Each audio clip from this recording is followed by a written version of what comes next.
Habari. Sasa naomba tuangalie kwa kina kuhusiana na tatizo lingine linalo wakabili wanawake hasa upande wa afya yao ya uzazi. Na hapa ninazungumzia tatizo la ovarian cyst. Tutaangalia maana ya ovary, tutaangalia maana ya ovarian cyst, lakini pia tutaangalia takwimu zinasemaje kuhusiana na hili tatizo, lakini tutaangalia chanzo chake, tutaangalia dalili zake ni zipi, tutaangalia watu wanaoathirika zaidi na hili tatizo, tutaangalia madhara yake, na mwisho tutaangalia suluhisho pamoja na matibabu yanayofaa kusaidia kuondokana na hili tatizo. Sasa tunapozungumzia ovary huwa tunazungumzia au tunamaanisha ni sehemu ya mfumo wa uzazi wa mwanamke, na hii sehemu huwa inahusika moja kwa moja katika uzalishaji wa mayai, lakini pia huwa inahusika moja kwa moja katika uzalishaji wa homoni, hasa homoni ya estrogen pamoja na homoni ya progesterone. Hizi ndizo homoni ambazo huwa zinazalishwa na hii ovary. Lakini tuna ovary ya upande wa kushoto na tuna ovary ya upande wa kulia. Sasa mara kwa mara hii ovary huwa inaweza ikatoa uvimbe mdogo mdogo unaoitwa ovarian cyst. Kwa hiyo hii ovary kutokana na sababu mbalimbali za kiafya inaweza ikasababisha kuota kwa uvimbe kwenye hilo eneo la ovary, ambao uvimbe huu ndio unaotambulika kama ovarian cyst. Na ndio maana nikasema tunazungumzia tatizo la ovarian cyst. Kwa hiyo kumbe cyst ni uvimbe mdogo mdogo ambao unaweza ukaota katika ovary. Sasa uvimbe huu unaweza ukajaa maji ndani yake. Kwa lugha nyingine nasema ni kama uvimbe maji ambao wenyewe unaweza ukajitokeza either ndani ya ovary au unaweza ukakaa juu ya ovary.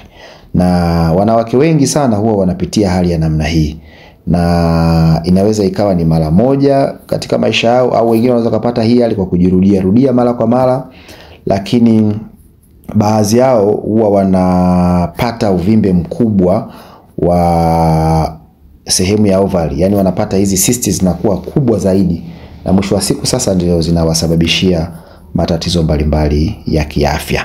Tutaona ni matatizo gani ambayo mwanamke mwenye ovarian cyst anaweza akayapata. Na mara nyingi kuna umuhimu sasa wa wewe kama mwanamke kuweza kupata au kufahamu kwa kina kuhusiana na hali ya namna hii. Lakini pia ukishaifahamu ujue madhara yake ni yapi, lakini pia ufanye nini uweze kukabiliana na hali ya namna hii.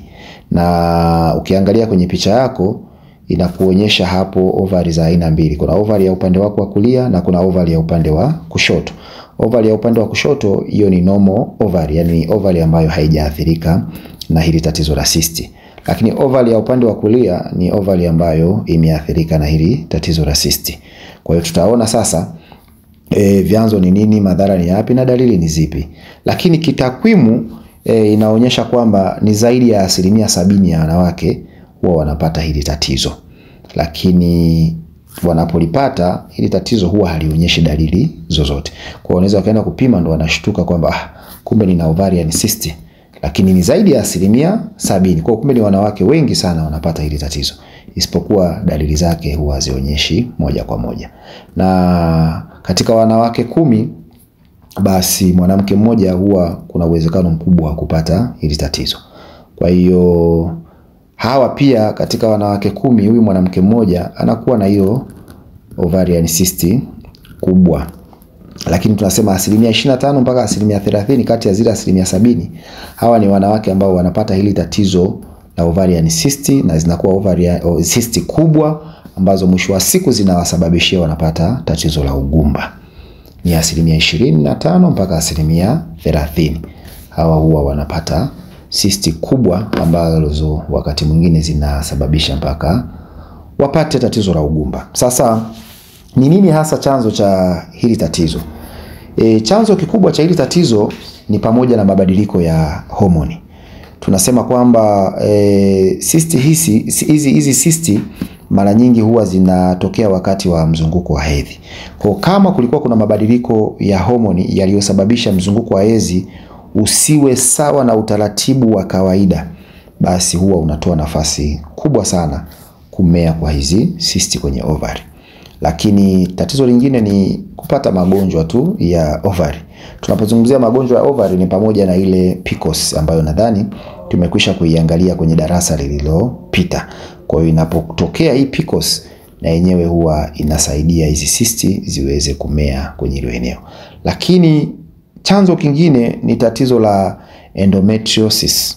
Hii endometriosis ni ile hali ambayo tunasema ule mji wa mimba au ile uterus, zile tissue zinazojenga ule ukuta wa mji wa mimba, kwa bahati mbaya zinakuwa nje ya ule mji. Yaani zinaota nje ya mji wa mimba. Sasa kile kitendo cha zile tissue zinazojenga au zinazotengeneza ule ukuta wa mimba zinaenda kuota nje ya mfuko wa mimba, ndio zinasababisha hii cyst ambayo tunaitambua kitaalamu kama endometrioma. Kwa hiyo zikienda kuota nje ya mji wa mimba, zinazalisha cyst kitaalamu inayofahamika kama endometrioma. Sasa utaona ni kwa namna gani kumbe endometrium, ugonjwa tunasema ule ukuta wa mji wa mimba, unapoathiriwa na wenyewe una uwezo wa kuchangia kuota kwa hizi cyst. Lakini pia sababu nyingine ni maambukizi tu katika via vyako vya uzazi. Tunapozungumzia via vya uzazi ni kama mirija, mfuko wa mimba, mondo kizazi, tunasema ovary zenyewe. Kwa hiyo yakitokea maambukizi ya bakteria kwenye hayo maeneo, yanaweza yakasambaa mpaka kwenye ovary. Yakisambaa kwenye ovary, yanasababisha zile cyst ziote na ziwe zimejaa usaa kutokana na kuenea kwa hao bakteria. Lakini sababu nyingine, wale wanaotumia yale matibabu ya kushika mimba. Kuna watu wanapenda kutumia matibabu ya kisasa ambayo yanawasaidia washike mimba. Tunasema ni kama vichocheo fulani vya uzazi. Unapotumia yale matibabu yanayokusaidia ushike mimba kwa haraka zaidi, au unatumia yale madawa, huwa unaongeza nafasi kubwa ya hizi cyst kuweza kuota. Hizo ni baadhi tu ya sababu. Lakini dalili za kawaida ambazo unaweza kuzipata mtu mwenye tatizo hili la ovarian cyst ni pamoja na kupata maumivu ya tumbo au maumivu ya kiuno, hasa upande mmoja. Lakini pia utapata maumivu wakati wa tendo la ndoa, lakini pia utapata mabadiliko katika mzunguko wako wa hedhi. Utaona hedhi inaanza kuwa isiyoeleweka. Lakini utapata maumivu wakati wa kupata haja kubwa au wakati wa kupata haja ndogo, utakuwa unasikia maumivu. Lakini kuna wakati unaweza kusikia hali ya kichefuchefu au hata kutapika. Sasa hii inatokea pale ambapo zile cyst zimepasuka. Lakini pia wakati mwingine unaweza kukosa hedhi kabisa au ukachelewa kupata hedhi yako. Lakini jambo la mwisho, dalili ya mwisho, utakuwa unaona unapotafuta ujauzito hushiki ujauzito. Hii ni dalili nyingine ambayo inasababishwa na baadhi ya cyst. Watu ambao wanaathirika zaidi ni pamoja na wale wanawake walio katika umri wa kuzaa. Nazungumzia wanawake walio katika umri wa miaka 15 mpaka 40 na kuendelea. Lakini pia watu wenye historia ya kupata matatizo ya PCOS kwenye familia. Nilizungumza kwa kirefu kuhusiana na hii tatizo la PCOS, na nikasema ni kwa namna gani vinasaba katika familia vinaweza vikachangia watu wakawa wanarithishana ugonjwa wa PCOS.